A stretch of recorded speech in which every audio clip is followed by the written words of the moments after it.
সফররত জাতিসংঘ মহাসচিব আন্তোনিও গুতেরেসকে সঙ্গে নিয়ে আজ রোহিঙ্গা ক্যাম্প পরিদর্শনে যাচ্ছেন প্রধান উপদেষ্টা ডক্টর মোহাম্মদ ইউনূস।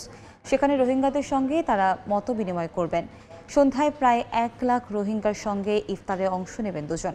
সফরে রোহিঙ্গা ইস্যু ছাড়াও বাংলাদেশের চলমান সংস্কার প্রক্রিয়া সম্পর্কে জানতে জাতীয় ঐকমত্য কমিশনের সঙ্গে বৈঠকের পাশাপাশি সংবাদ সম্মেলনে অংশ নেবেন গুতেরেস। বৃহস্পতিবার বিকেল ৫টার দিকে ৪ দিনের সফরে ঢাকায় এসে পৌঁছান জাতিসংঘের মহাসচিব আন্তোনিও গুতেরেস। তাকে ফুল দিয়ে বরণ করেন পররাষ্ট্র উপদেষ্টা তৌহিদুল ইসলাম। জাতিসংঘ মহাসচিবের এই সফরে রোহিঙ্গা সংকট সমাধানে করণীয় নিয়ে আলোচনার কথা রয়েছে।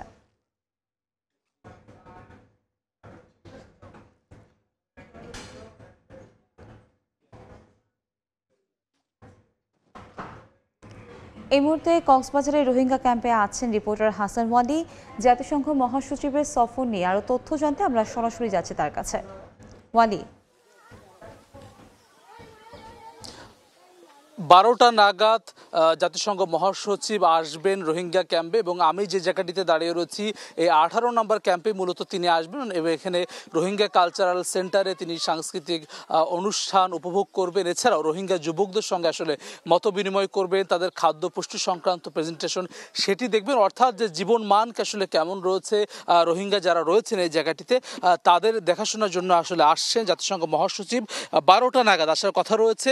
এছাড়াও প্রধান উপদেষ্টা ডক্টর মোহাম্মদ ইউনূসও একই সঙ্গে দুজনই আসলে একই বিমানে কক্সবাজারে আসবেন। এরপরে জাতিসংঘ মহাসচিব কিছুটা আগে আসবেন ক্যাম্পে, এসে আসলে কয়েকটি অনুষ্ঠানে আসলে তিনি অংশ নেবেন। এখানকার যারা যুবক রয়েছেন তাদের সঙ্গে কথা বলবেন এবং রোহিঙ্গা যে সংকট রয়েছে সেটি উত্তরণে আসলে কী ধরনের ভূমিকা নেওয়া যায়, তারা কি মনে করছেন রোহিঙ্গা যারা রয়েছেন পরিবারের সদস্যরা, সেটি আসলে তিনি শুনবেন। এর পরবর্তীতে বিকেল নাগাদ প্রধান উপদেষ্টা ডক্টর মোহাম্মদ ইউনূস আসবেন এবং যেটি আসলে আজকে স্মরণীয় ঘটনা হতে যাচ্ছে যে রোহিঙ্গা ক্যাম্পে লাখো রোহিঙ্গাকে সঙ্গে নিয়ে প্রধান উপদেষ্টা ডক্টর মোহাম্মদ ইউনূস এবং জাতিসংঘ মহাসচিব একই সঙ্গে আসলে তারা ইফতার অংশগ্রহণ করবেন।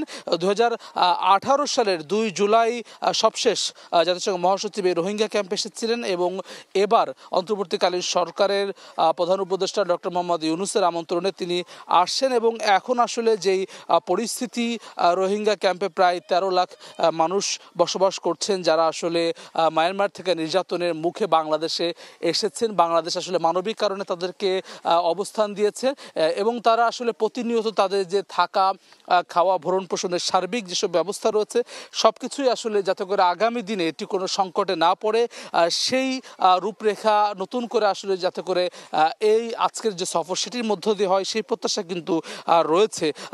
জাতিসংঘ মহাসচিব আন্তোনিও গুতেরেস বেশ কয়েকটি প্রোগ্রামে যে অংশ নেবেন এর মধ্য দিয়ে আসলে তিনি এখানকার যারা আসলে রয়েছেন তাদের যে জীবনমান কী ধরনের সংকটের মধ্যে রয়েছেন সেটি আসলে তিনি জানবেন। আমি যেই সড়কটিতে দাঁড়িয়ে রয়েছি সেই সড়কে কিন্তু আসলে আমরা দেখছি যে রোহিঙ্গা শিশু যারা রয়েছে তারা সময় কাটাচ্ছেন, খেলাধুলা করছেন এবং তাদের মধ্যে কিন্তু এক ধরনের উৎসবের আমেজ আমরা দেখেছি। যেহেতু ডক্টর মোহাম্মদ ইউনূস আসবেন এবং একই সঙ্গে আসলে জাতিসংঘ মহাসচিব আসবেন, তারা প্রত্যাশা করছেন যে তাদের আগামী দিনে এবং তাদের যে দেশে ফিরে যাওয়ার যে সুযোগ তারা চান সেটি আসলে আরো কাছাকাছি আসবে, সেই প্রত্যাশা তাদের রয়েছে।